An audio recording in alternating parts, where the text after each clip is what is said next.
Started the night on the bench. Here's Lamb wide open for the touchdown. This is just too easy for Dallas. They have certainly heated up.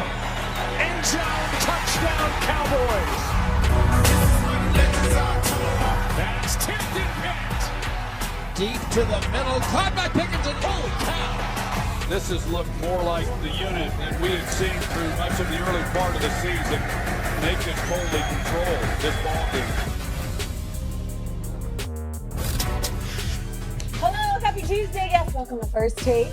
You already saw the fellas here. Stephen A., Jeff Saturday, Chris Canty, I am Shay Cornett. And how about them Cowboys last night? How about them? Yeah, how about them? How about them? Hey, let's forget the record of the team they played for a minute. How about that? I'm just waiting to see if you say anything positive. I'm waiting. I mean, when it's time to talk, I'll talk. Oh, okay. When it's time to talk, I'll talk. You know? Well, that time is now. Okay. Let's go to last night. Dallas went to Vegas. They took care of business, dominating the Raiders from start to finish. Dak Prescott threw for 4 touchdowns as the Cowboys beat the Raiders 33-16. But what stood out most was the way the defense played, right? Sacking Geno Smith 4 times, only allowing 27 yards rushing. And all this just comes days after their teammate, Marshawn Kneeland, passed away. In the locker room after the game, Coach Schottenheimer brought it full circle. Before we do all the celebration stuff,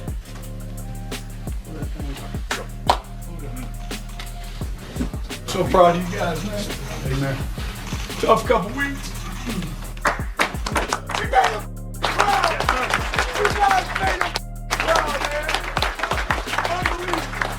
We're a brotherhood, and as Marshawn, you know, he lived by one love, and you know that's why I just told the guys before the game, like, let's play for one love, let's play this one team, let's go out there and control the things that we can and play like Marshawn did, and that was just with our effort, our intensity, flying to the ball, and I think in all 3 phases we did that, and it was such a complimentary win and something for us to build off of. So they're going to build off of it. Dallas is now determined. The Cowboys currently have the 6th hardest remaining schedule in the league. That's according to ESPN Analytics. They're only favored in 3 of their remaining 7 games, and their next 3 games are tough. Eagles, Chiefs, Lions. Not favored in any of those games, according to our ESPN Analytics. But let's focus in on what we watched last night on the football field. Were you impressed by what you saw from the Dallas Cowboys last night? No. I wasn't. Let me tell y'all something right now.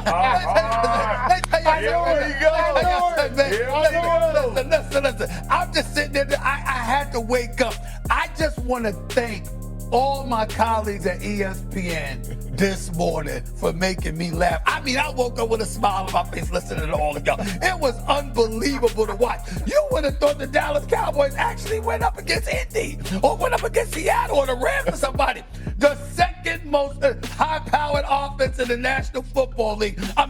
This defense, rather, that was like one of the worst, okay, giving up over 30 points a game, went up against the second worst offense in the National Football League, averaging 15 points a game. You had Geno Smith out there getting sacked. Quentin Williams was balling. I got you. I know you can play. We knew it wasn't your fault that the Jets stuffed up the joint, but 5 quarterback pressures, 5 hits, 1.5 sacks. I mean, it was very, very touching. I have to say, to watch everybody talk about, I said, you know, Greedy made me so proud. Mike Greenberg made me so proud this morning. I said, you know something? Let me tell you something.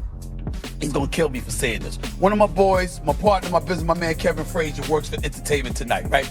Kevin Frazier, I never forget years ago when he was interviewing Anna Nicole Smith, God rest her soul. And he walked up to her, you know, he was asking, he was interviewing her, and you should have seen the look on his face. It's like he cared so much. I'm like, what?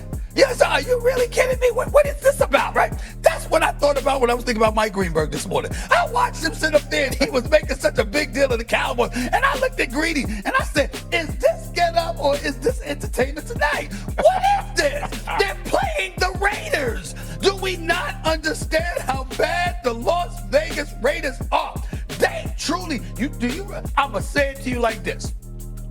The Las Vegas Raiders are exactly where they belong. What do they say about Vegas? What happens in Vegas stays in Vegas. That's exactly where the hell it should be. We shouldn't know anything about football out of Vegas the way that they look this year. It's been horrible. You got the oldest coach in the league. You got got him looking old, and we know that man can coach, and we know that Pete Carroll knows what the hell he's doing. Sure. Look at how you got him looking. Geno Smith has been bad in the past, but he's had good moments. Looking this bad? You look at Max Crosby, you've had sympathy cards, people throwing out there saying, could you get him out of Vegas? Could you do something for the brother? We actually had a discussion as to whether or not he should be subjected to this level of ineptitude. Maybe he should sit out the rest of the season because of how bad they are. And Greeny was sitting up there and get it this morning. And I went like this. This is why I love this man so much. I admire him so much. The perfect host. Not to take anything away from you because you're great, Jay. But the thing about Greeny is he had people like he had us act. You would have thought the Cowboys played somebody. He had you thinking that the Cowboys went out there and beat the Eagles like this. I'm like, no, the Eagles are this Sunday. Yeah. Not last night. What is? Oh, who are you fooling? But Greeny had America fooled. You would have thought the Cowboys went out there and beat some Super Bowl contender or something. It was the Raiders. The Raiders. Will y'all stop it? Boy, this is something new from you. Yeah. I ain't never seen this. I'm gonna tear down the Dallas Cowboys by tearing down the opponent. I ain't never seen this before. This is a new one over here. Exactly. I ain't never seen you do this. We have a competition. This is a new strategy. This is a new game plan. I love it. Here's what I'll say. Right. I think some people are jumping out of the window with the Dallas Cowboys. They're not going to the playoffs this year. They're not. But the win for the Dallas Cowboys this year is to lay the foundation, lay the groundwork for future successes.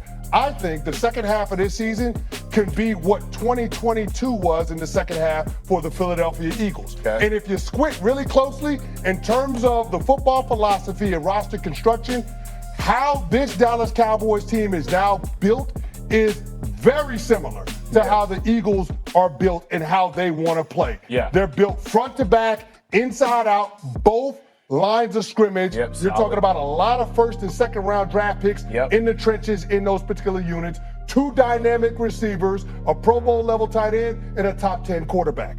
I mean, it is a lot of similarities to it. And last night, how they won that game, they actually, for the first time this season, turned defense into offense. Yeah. The sudden changes at the beginning of the game, being able to hold them to field goal, Quentin Williams, Kenny Clark getting the sacks.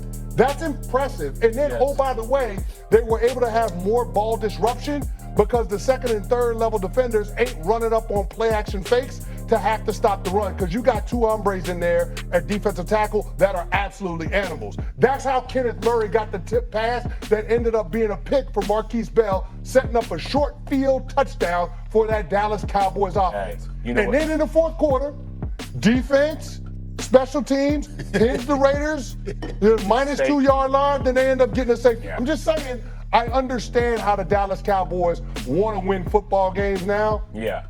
Earlier in the season, it was lost on me. But now, based on the roster that they have, they can build towards something that can be competitive with the Eagles in future years.